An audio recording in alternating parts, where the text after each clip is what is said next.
Welcome to part 3. In this video, we will talk about activation function.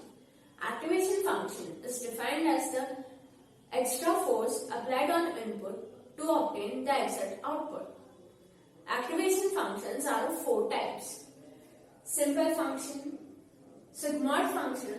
Sigmoid function is further divided into 2 parts, binary sigmoid function and bipolar sigmoid function. Then we have hyperbolic tangent and rectified linear unit. Now let's talk about simple function.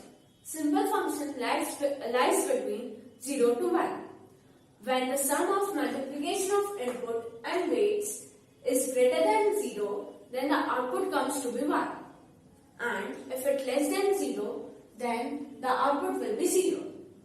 Now let's talk about sigmoid function. In sigmoid function, we have 2 parts, binary sigmoid function and bipolar sigmoid function. Binary sigmoid function lies between 0 and 1. When the value of this function is greater than 0, then the output comes to be 1. And if the value of this function is less than 0, then the value will be 0.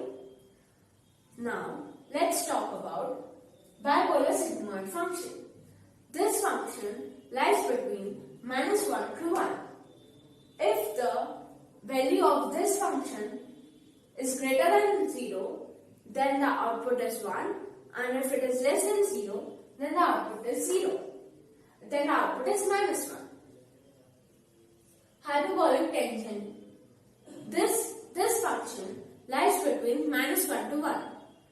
If the value of 10x is greater than 0, then the output will be 1, and if the value of 10x is less than 0, then the output will be -1.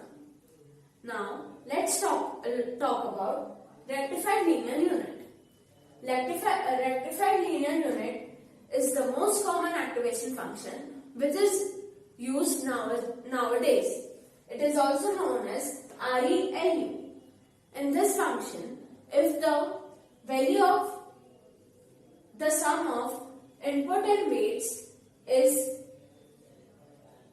if the sum of input and weights is greater than 0, then the value of that function will be given as output, and if it is less than 0, then the output will be 0. Such as if my z is 4, so the output of ReLU will be 4, and if my z value is -2, so the output will be 0. Thank you.